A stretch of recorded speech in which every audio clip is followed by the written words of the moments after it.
Thank you all for coming. Welcome. I'm Alan Kitty, aka Mark Twain. A lot of my friends have started calling me Mark, and a couple of my grandchildren too.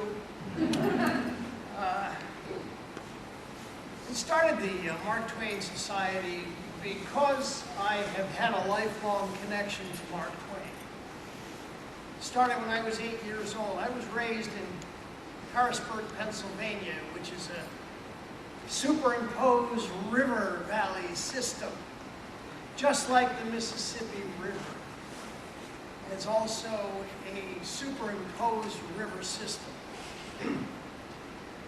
When I was a child, I built rafts and I sailed over to some of the islands that existed in the middle of the Susquehanna River because I wanted to be Tom Sawyer. And when I was 8 years old, I had had enough of family life. So I put all of my most treasured belongings in a little sack and I tied it to a stick, which can be used for fishing. And I ran away from home. I got all the way to the front porch. And when I realized that I had no money, and who would hire an 8-year-old in the age of child labor laws? So I thought I would probably have to go home. And an hour and a half later, I went back in the house, and nobody seemed to notice I had been gone. So I started doing Mark Twain in 1979.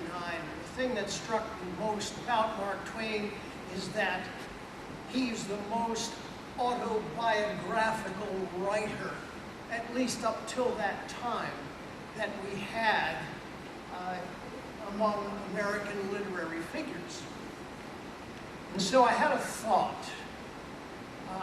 I like to do original programs. I have several plays that I have written that are based on the life, work, and times of Mark Twain. I do my solo show.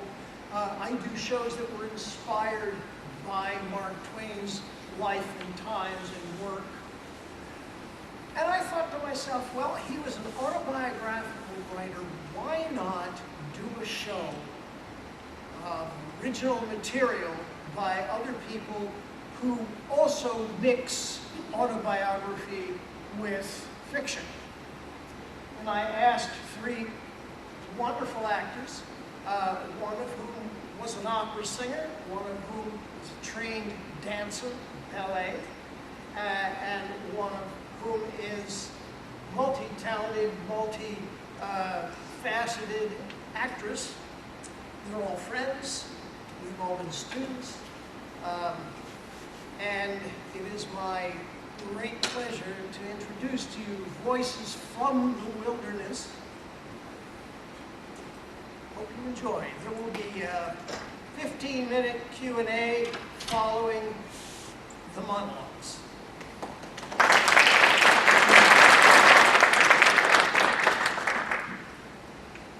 It's a sultry afternoon in the summer of 1975, and I'm a budding opera singer sitting at a table at O'Neill's Pub, corner of 72nd and Columbus, in New York City's not yet trendy Upper West Side.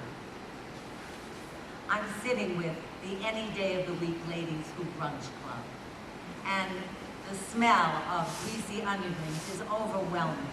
But we just dig in, finishing off a second carafe of white wine. There's Big Annie, our Mama Cass-Eyes blonde jingle singer from the Bronx, who always claimed that women, the ultimate multitaskers, could be working through their dinner menu while having sex.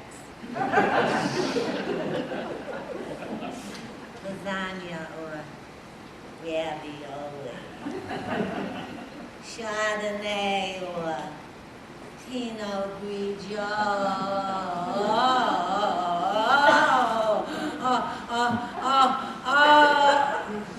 Oh, lasagna. Men could only focus on one single task, and that was sometimes even a bit too much. Then there was Betsy, our neurotic but brilliant visual artist, whose black cross-hatchings were reminiscent of Giacometti's late drawings. And Stacy, our classy Southern belle, dark, curly-haired lady of the night, who was always trying to bring me into her business. You could get an awfully nice little nest egg, honey, before you go to Holland, if you work for me. I'll admit, it was enticing, but I didn't think I could handle it. After all, I was going to Holland to live with the man I intended to marry. What I was also thinking was, I'm working at this shitty Italian restaurant, taking bullshit from sexist newscasters when I could be making a fortune working for Stacy. I mean, this was 1975. How many of us were just giving it away?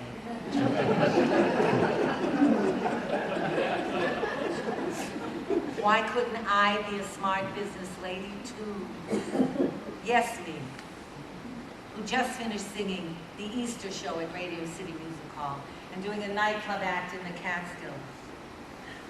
I was trying to blot out the terrible, terrible nightmare of those sleazy, cigar-smoking Brooklyn agents.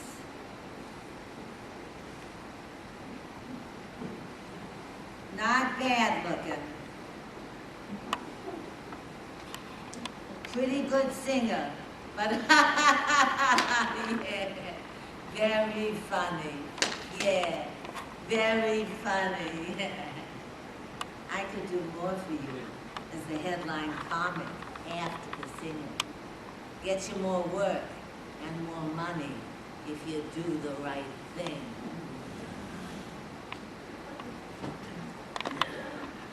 Over my dead body.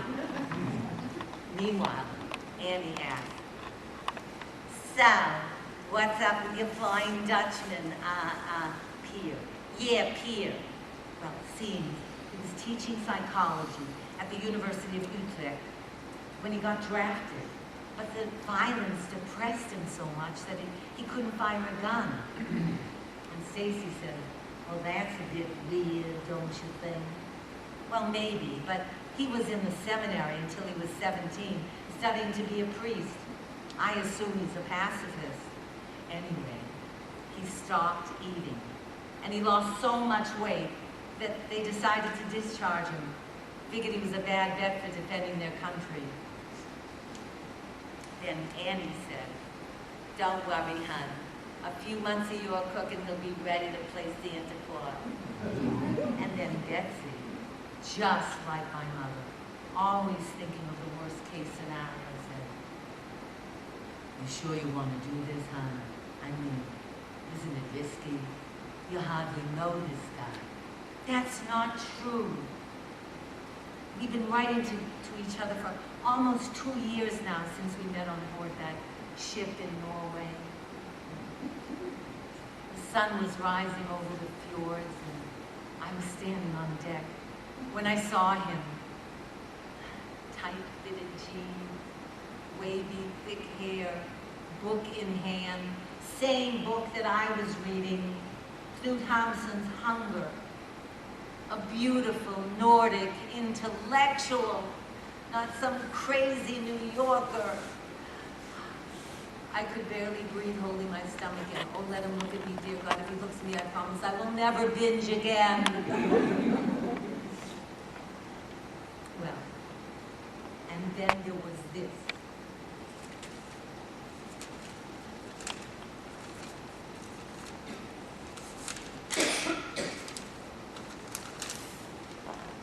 "We shall not cease from exploration, and the end of our exploring will be to arrive where we started and know the place for the first time."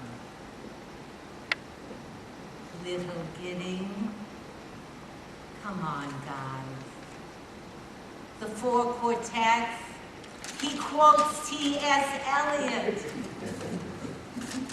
And then there was this letter about the amazing film, The Garden of the Finzi Contini. I was deeply moved by the walled-in garden and iron fence, which express a strong symbolic power for me.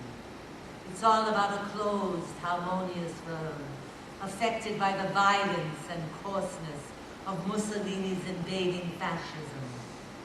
Don't we feel that in some other ways too? I rest my case. Okay, so he's poetic and sensitive. I get that. But is he worth the risk? I just know he is. At least I hope he is. Oh God. Maybe I just want out. I'm tired of the Catskills. I'm tired of the crazies I've been dating. Okay, so you had a bad experience with that alcoholic newscaster. Graham. Yeah, Graham. It happens to the best of us. Dimitri's nice. I'm sure he's gay. Then there's Joe. He's sort of normal, well-educated. Joe is studying journalism. Joe has been in Italy for months and hasn't answered any of my letters. Look, all the guys that I know are either dashingly witty and gay or brilliant, screwed-up actors and writers. Then there's Edward, said Stacy. You'd be giving up all those nice little business trips to Switzerland. Edward. Oh, Edward. A dead ringer for East Montana. 30 years older than me. Married. And very sweet. Pretty good in bed. But even if I wanted him to, which I didn't, he was never gonna leave his wife. What I couldn't tell them about and didn't even want to admit to myself were all the problems I was having with my voice. You know, when I left the Metropolitan Opera course and started singing the gigs in the Catskills, I was staying up late nights and drinking too much, and I got this kind of breathiness on my sound, which would have been okay if I were Peggy Lee, but was definitely not okay for an opera singer. I needed to get my voice back on track. I needed a new life. I needed to get out of New York City. I guess I saw Pierre as my savior. He had something that I lacked, discipline. And then there was that wonderful sensitivity and intellect. In New York, if I were practicing at home and somebody called me up to invite me to a party, I couldn't say no. I dropped everything. I didn't want to miss a thing. Now all I wanted was a normal relationship, some stability, and yeah, maybe even marriage. So I got a job, waiting tables at this shitty Italian restaurant down by Lincoln Center. It was the hangout for the ABC newscasters who drank 3 martini lunches and left very nice tips. It was dark, wood panel, dripping candle, sort of faux bohemian. The clientele were noisy, demanding, rude, and yes, demeaning to women. If I heard one more over here, Ronnie, baby, I swear I would have castrated one of them. So I just counted the days and my dollars, and I worked double shifts and studied Dutch. I've written to Pierre a lot, trying to convince him that my coming to Holland was a good idea. He was a bit intimidated. There was no question about that. How are you going to get a job? You don't even speak the language. For your information, Pierre, I have been supporting myself since I was 16 years old, under very difficult circumstances. Besides, I am a woman of many talents. I didn't tell him I never took no for an answer. And I have enough money to last me at least 6 weeks. That was a lie. Actually, I had enough money to last me well over a year, thanks to Stacy.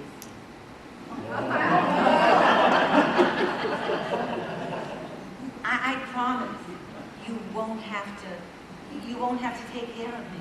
I can take care of myself. This was definitely my strongest argument because, you know, the Dutch are very, very, very frugal. Oh, God, are they? In 6 months, we should know whether we want to stay together. And if things don't work out, I'll simply go back to New York. I'd already sublet my apartment for a year. Adventuresome, yes. Stupid,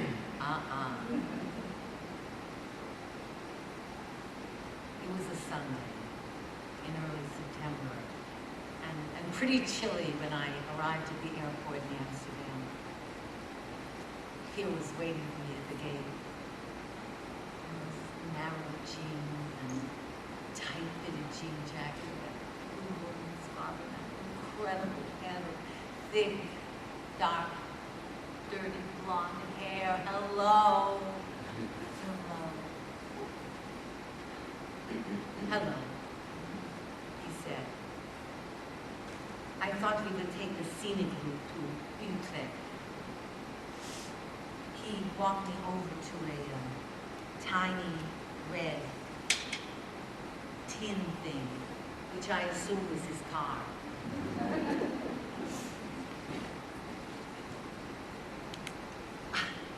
I saw meadows covered with poppies in every color of the rainbow, where cows and sheep were grazing on the greenest grass I had ever seen.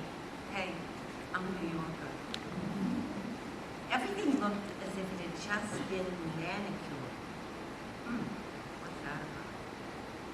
There were more windmills than I ever could have imagined, and because the land was flat, nope, not a hill in sight.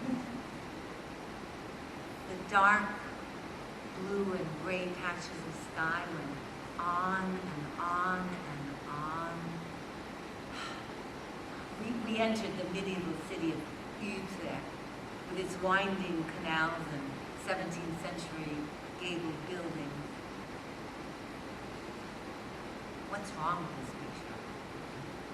Wait a minute. There wasn't a soul on the streets. The streets of New York's Upper West Side would be bursting with energy. Flea markets, shops open, cafes, restaurants, overflowing with people. In 1975, every store and hall was closed from 3 p.m. on Saturday till 1 p.m. on Monday. Weird. The clouds started moving in, obscuring the sun. Suddenly, everything seemed so unfriendly. We drove on in silence to the outskirts of town. It was completely overcast now. And that's when I saw them. Row after row after row of gray, box-like, 5-story, cement apartment buildings. This is where I was going to live. Pierre opened the door and we walked inside. The walls of the apartment were dark purple. You saw the disappointment in my face. I had to pay someone a lot of money just to get us into this place. It's okay. It's all right. Don't worry, I said, holding back an oncoming panic attack. It's okay. Tomorrow we'll buy some white paint. Let's open bottle of wine. He put on a piece of early Renaissance music by the composer Guillaume Buffet. To make things easier when you weren't here, I bought this recording. Its beauty is overwhelming. I would listen to it again and again because it had such a purifying effect on me. An existential experience on the very line between perfect harmony and emptiness. We huddled together, sipping wine, listening to the sweet, floating, otherworldly voices, each in our own world. Well, I guess you're wondering what happened after that somewhat inauspicious beginning. Well, my husband, Peter, a Skinnerian psychologist, you know, the boxing, the great five-story houses, yes. And me, an opera singer, a soloist at the Dutch National Opera, would continue to listen to music and poetry, drink more Dutch gin and beer than wine, and huddle together for well over 50 years. Not a bad run.